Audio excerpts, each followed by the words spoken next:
Hello नमस्कार। म चाहिँ आज काठमाडौँबाट लुक्ला जाँदैछु। लुक्ला एयरपोर्टमा बोर्डिङ पास लिएर अब यहाँबाट उड्दैछ प्लेन काठमाडौँ त्रिभुवन अन्तर्राष्ट्रिय विमानस्थलबाट लुक्लाको लागि प्रस्थान गर्दैछु। अब बिस्तारै प्लेन उड्दैछ। अब यो चाहिँ मेरो मिनी भ्लग भनौँ न। यो 6-7 दिनको एउटा छोटो छोटो भिडियो बनाएर यसलाई बनाइरहेको छु। हेर्नु कति राम्रो बादलहरू, त्यो बादलमाथि आजको मौसम अलि राम्रो क्लियर देखिरहेछ। सिनहरू पनि राम्रोसँग देखिरहेछ। एकदम सफा मौसम भइरहेछ। मजाले चारैतिर देखिन सक्ने भइरहेछ। राम्रै सिन छ।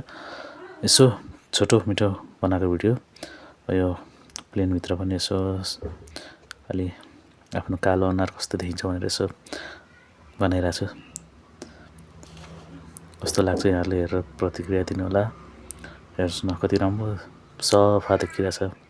डाँडाकाँडा, सेतो हिमाल र त्यो सँगसँगै देखेको खरपाखा र रुखहरू, पातलिया रुखहरू त्यसरी देखिरहेछ। अब यहाँ चाहिँ अब चाहिँ केही समयपछि म ठ्याक्कै लुक्ला एयरपोर्ट पुग्छु। अब धेरै समय लाग्दैन अब लुक्ला एयरपोर्ट पुग्नको लागि। भाइ पनि लाग्यो। अब एयरपोर्ट देखिन थाल्यो। सबैजना एयरपोर्टकोतिर हेर्न थाल्नु भएको छ। सबैजनाहरू हाम्रो यसमा हाम्रो सञ्जय लामा दाइको ग्रुपसँगै गएको म। यसमा हाम्रो 6 जना ग्रुप हुनुहुन्छ।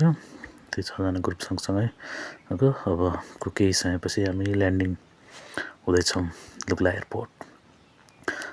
लुक्ला एयरपोर्टमा हामी ल्यान्डिङ भएपछि चाहिँ हामी त्यहाँ लुक्ला चाहिँ बस्दैनौँ। त्यहाँबाट सिधै हामी हाम्रो घाट क्याम्प छ। घाट क्याम्प जान्छौँ। यो चाहिँ लुक्ला एयरपोर्ट हो। यो लुक्ला एयरपोर्ट। अब हामी ल्यान्ड गर्दैछौँ। अब यहाँबाट केही समयपछि अब ल्यान्डिङ भयो।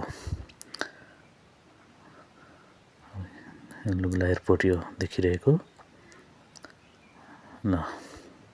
सकुशल राम्रोसँग हामी ल्यान्डिङ गऱ्यौँ। अब यहाँबाट हामी प्लेनबाट बाहिर निस्केर आफ्नो लगेजहरू, ब्यागहरू लिएर हामी यहाँबाट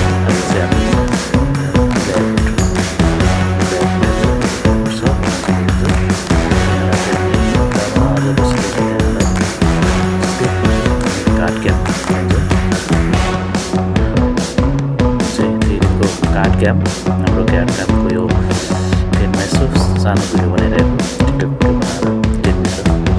भिडियो बनाएर रेस्ट गरिरहेको थियौँ। भोलिपल्ट त्यो घाट क्याम्पबाट मन्जु जानेतर्फ यो बाटोमा मन्जु जाँदै गर्दाको यो बाटो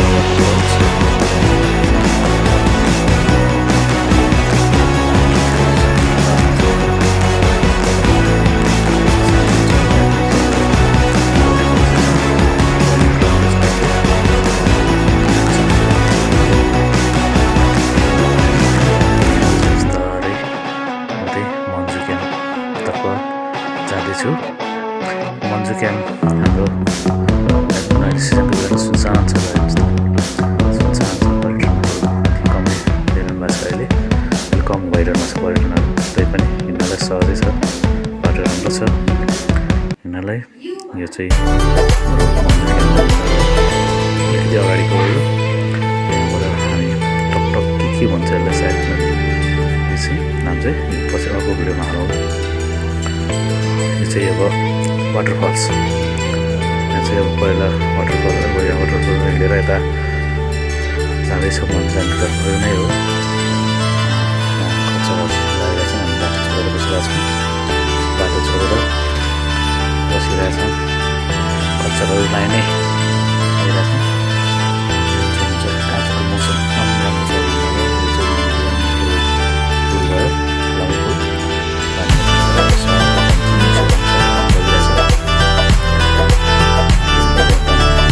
बाटो बनाइरहनु भएको थियो।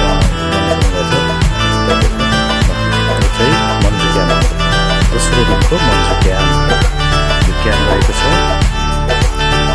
त्यो हाम्रो चाहिँ आज बसेर त्यहाँ चाहिँ आइयो यहाँ बसेर भोलि यहाँबाट नाम्ची यो चाहिँ भोलिपल्टको नाम्ची जाँदै गर्दाको उकालो यो चाहिँ हाम्रो सुनिदाईको ग्रुप यो चाहिँ नाम्ची जाँदै गरेको नाम्चीभन्दा तलको झोलुङ्गे पुलनिरको यहाँ रेस्ट गरेर फोटो खिचेर अब यहाँबाट झोलुङ्गे पुल तरेर यो झोलुङ्गे पुलबाट हामी अब सिधै नाम्ची जान्छौँ। आज नाम्ची बसिन्छ। आज हामी नाम्ची बसेर भोलि चाहिँ हामी क्याङजुमा जान्छौँ। चाहिँ जाँदै गर्दाको यो उकालोमा यसो फोटोसोटो खिच्दै भिडियो बनाउँदै हिँडेको छु। हिमालहरू राम्रोसँग सफा देखिरहेछ, हिमालहरू मौसम पनि राम्रो छ। यो हो हाम्रो नाम्चे बजारनिरबाट देखेको उतापट्टिको हिमाल। अब यहाँबाट यो क्याङजुमा जानेतर्फको बाटो यो यहाँबाट हामी क्याङजुमा जाँदैछौँ। भोलिपल्ट दोस्रो दिनको देख्न सक्नुहुन्छ पारिपट्टि फोर्सै देखिरहेछ। अब यहाँ क्याङजुमा जाने हो, हेर्नुहोस् कति राम्रो मौसम देखिरहेछ। पर्सिपल्ट जाने बाटो चाहिँ यतापट्टिको छ, त्यो गाउँदेखिको फोर्से हो यतापट्टिको। यो हाम्रो केटाहरू नेपाली साथीभाइहरू हाम्रो ग्रुपको सामान बोकेर हिँडिरहनु छ, किटब्यागहरू बोकेर। बेस क्याम्प आमाडब्लु यो चाहिँ ट्याङबुचेको गुम्बा। अब यहाँ चाहिँ एकछिन यहाँ लन्च गरेर हामी फोर्से जान्छौँ। फोर्से होइन, पाङबुचे जान्छौँ। यो चाहिँ पाङबुचे जानेतर्फको यो त्यो आमाडब्लु बेस क्याम्प, आमाडब्लु हिमाल। आमाडब्लु बेस क्याम्प जाँदाखेरिको यहाँ यस्तो राम्रो देखिरहेछ।